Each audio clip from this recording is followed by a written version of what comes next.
Hello, hello guys. Magandang hapon.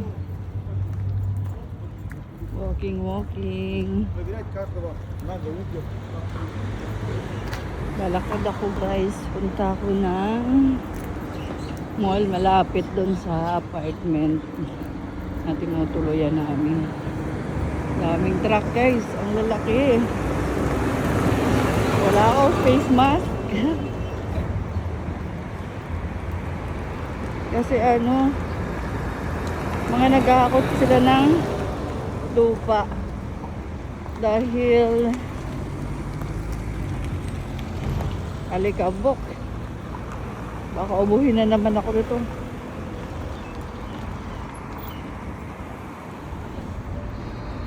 Ay, mga construction kasi dito.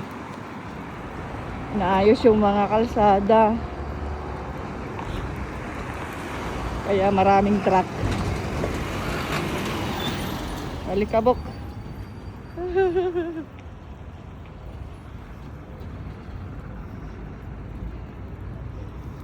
Doon mas malapit sana sa kabila. Dito ako dumaan dahil mas maalikabok doon guys. Alam nyo naman, mahina ang resistensya. pag tumatanda na, pahina ang resistensya. Kunting alikabok, sipon, ubo.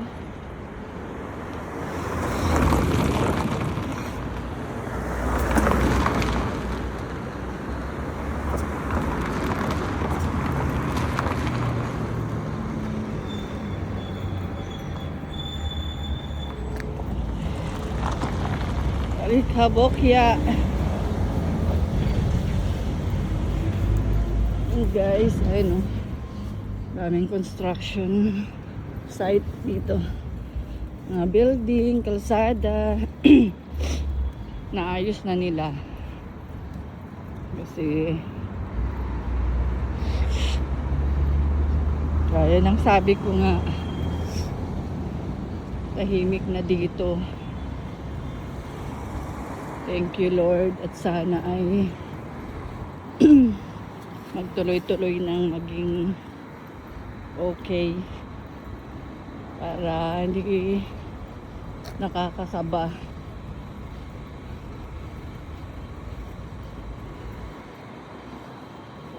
At safe naman dito guys.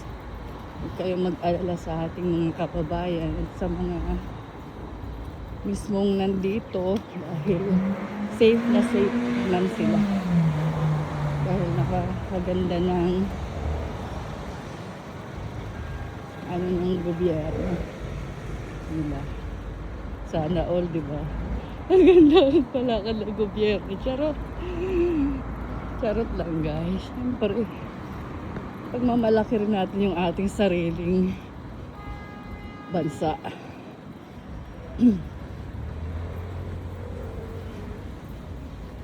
At sana dumating yung araw na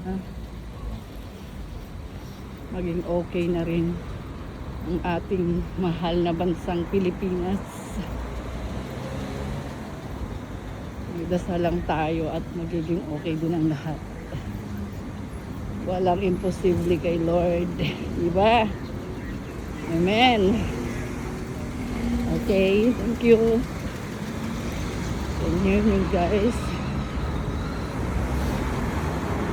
Nakita niya na tatawid ako kaya nag-stop agad. Ang babait nila guys. Ang babait ng mga tao dito guys. Hindi nga ako natatakot dito maglakad kahit gabi na.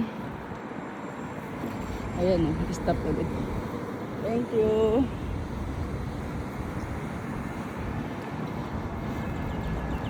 Kahit gabing-gabi dito guys, maglalakad ako dito. Hindi nakakatakot. Napaka-safe ng lugar na to.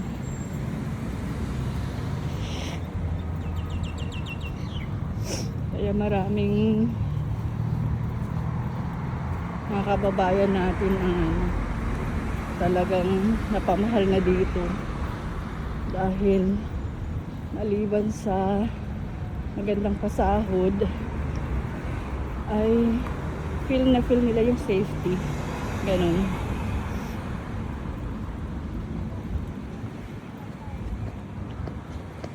At masaya sila dito, guys. Dahil napakababait ng mga tao. At pantay-pantay dito ang tingin sa lahat. Mayaman, mahirap, artista ka man o ordinaryong tao. Pantay-pantay.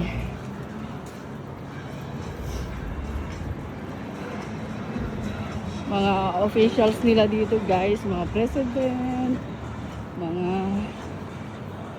matataas na posisyon. Makakasalamuha mo lang sila dito. Wala silang mga bodyguards, gano'n. Akala mo mga ordinaryong tao lang talaga. Ganun dito, guys. At ang batas nila ay para sa lahat. Mayaman ka man o mahirap. Ganun dito. Kaya maraming nai-inlove na dito mga kababayan natin. Ayaw na nila umuwi. Pero syempre, love pa rin nila ang Philippines. Love pa rin naman nila ang ating sariling bayan. Kaya lang, para sa kinabukasan ng pamilya, mga anak, ay kailangan nilang mag-stay dito. That's all, guys. Sama ko kayo dito. May titingnan lang ako dito. And then, mamaya, mabibilhin ako doon sa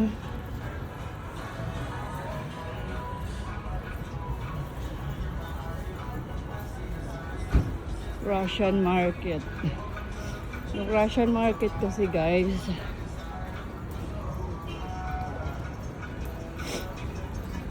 andun, guys, yung mga Russian foods. Marami silang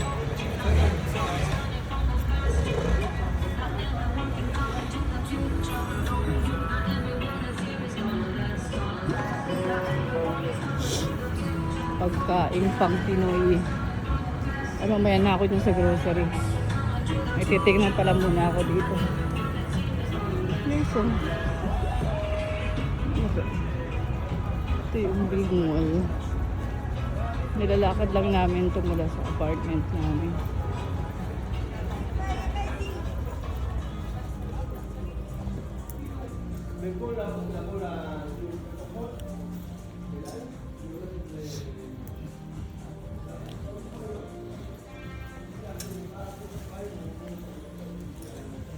So guys, pipili-pili lang ako. Tingin-tingin. Kasi guys, pag nandun lang sa bahay, ito kasi, di ba? Ito ang pinaka-walking ko. Kaya sa bahay lang ako, higa-higa. Ay, ang lamig-lamig, guys, kaya kailangan kong lumabas. Pampalipas oras dito. Ang init na, guys. Tanggalin ko ang aking jacket. Nawisan ako. Okay, mamaya na ulit, guys. Bye-bye.